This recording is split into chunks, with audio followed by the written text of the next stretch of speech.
नमस्कार, जय श्री राम। कैसे हैं आप सब। हमारे YouTube channel Arvind Kumar official में आप सभी का स्वागत है। यदि आप हमारे चैनल पर मेंबरशिप पाना चाहते हैं तो आपको एक सामने ज्वाइन का बटन नजर आ रहा होगा, आप उससे ज्वाइन कर सकते हैं। आप हमें सहायता प्रदान कर सकते हैं, हमें सहयोग कर सकते हैं ताकि इस चैनल को और भी ज्यादा हम आगे बढ़ा सके और इस तरह के टॉपिक्स और इस तरह की बातें आपके सामने ला सके। जो आतंकवाद इजराइल कई सालों से झेल रहा है, जिसके साथ वो लड़ रहा है और बहुत ही प्रिपेयर तरीके से लड़ रहा है, क्या उस आतंकवाद को झेलने की हिम्मत हमारे भारत में है? हमारा भारत भी इस आतंकवाद को न जाने कितने सालों से झेल रहा है। शुरू से ही हम ये कहें 800,000 सालों से झेल ही रहा है। हमारे देश में जब से आक्रांता आए थे उसके बाद से ये देश झेल ही रहा है।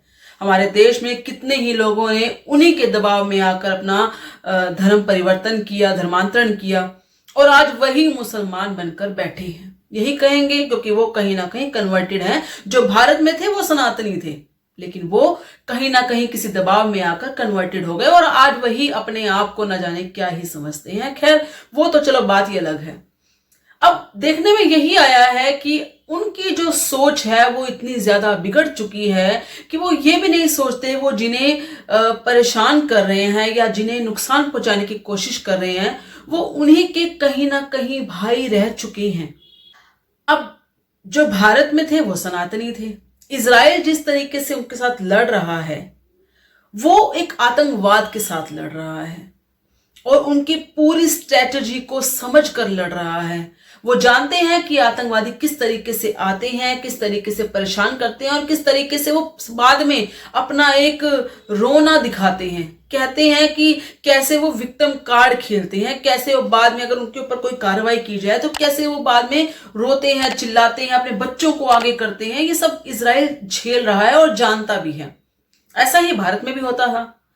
हाँ, हमने कुछ समझदारी दिखाई कि हमने 10 सालों से एक ऐसी सरकार को लेकर आए जो कम से कम हिंदुओं का साथ देती है, मुसलमानों का भी साथ देती है। मैं ये नहीं कहूंगी नहीं देती, बल्कि उनके लिए ज्यादा काम करती है और बहुत करती है। हमारा जितना टैक्स पैसा होता है, जो भी होता है, वो उनके लिए ही जाता है, उनके फेवर में जाता है।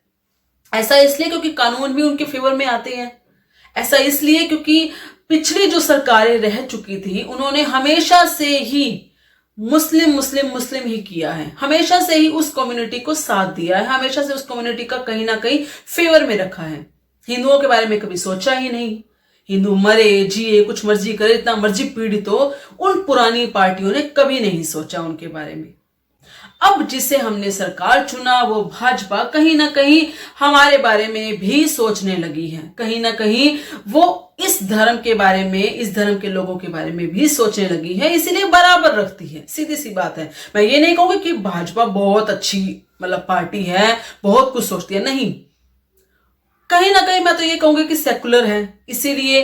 पर ये चलो इतना है कि पिछली पार्टियों से ये इसलिए अच्छी है कि कहीं ना कहीं कुछ तो हमारे बारे में सोचना शुरू किया किसी ने। हमने अगर किसी को वोट दिया तो उसने कुछ तो सोचना शुरू किया। खैर चलिए, वो बात भी छोड़िए। अब मैं जो बात करने जा रही हूं वो ये है कि जितने सालों से हमने इस आतंक को झेला है, अभी भी वो आतंक कहीं ना कहीं किसी रूप में हमें दिखाई दे ही जाता है। अभी की बात देख लीजिए, दिल्ली में एक हादसा हुआ। एक ड्राइवर जिसका नाम था विजेंद्र सिंह, महिपालपुर का वो ड्राइवर था और महिपालपुर के अंदर ही उसने अभी टैक्सी चला के जा रहा था या उसी रोड पर कहीं ना कहीं जा रहा था। शायद किसी के यानी कि कोई बुकिंग थी या कुछ भी था, मुझे नहीं मालूम, लेकिन जा रहा था। अब रास्ते में उसे कोई 2 जिहादी पकड़ते हैं, पकड़कर उसे उसकी गाड़ी से खींचते हैं और उसकी गाड़ी को चलाना शुरू कर देते हैं। इस बीच में विजेंद्र ने अपनी गाड़ी को पकड़ने की और अपना बचाव करने की कोशिश की, लेकिन इन 2 जिहादियों ने उस विजेंद्र सिंह को गाड़ी के नीचे दबा दिया, उस टायरों के नीचे दबा दिया और उसको काफी दूर तक घसीटते ले गए। घसीटने के बाद एक वक्त में आकर विजेंद्र सिंह की मौत ही हो गई। इन 2 जिहादियों का नाम है महराज सलमानी और आसिफ खान। हालांकि इन्हें गिरफ्तार कर लिया गया है और हो सकता है इनको इनकी जो भी मुकर्रर सजा होगी प्रॉपर वो दी भी जाएगी। लेकिन हम ये भी जानते हैं कि इनका बचाव करने के लिए इनके आका एक सेकंड में आ जाते हैं, वो इनको जेल में पड़े ही नहीं रहने देते। और वैसे भी इनको बड़ा ट्रिक्स आती हैं, कभी तो अपने आप को पागल दिखा देंगे, कभी अपने आप को कुछ और दिखा देंगे, बीमार दिखा देंगे, पत्नी बीमार है, फलाना दिखना, क्या क्या इनके बारे में। इनको तो तरीके भी बहुत हैं, कानून से कैसे खेला जाता है इनको बहुत अच्छे ढंग से आता है।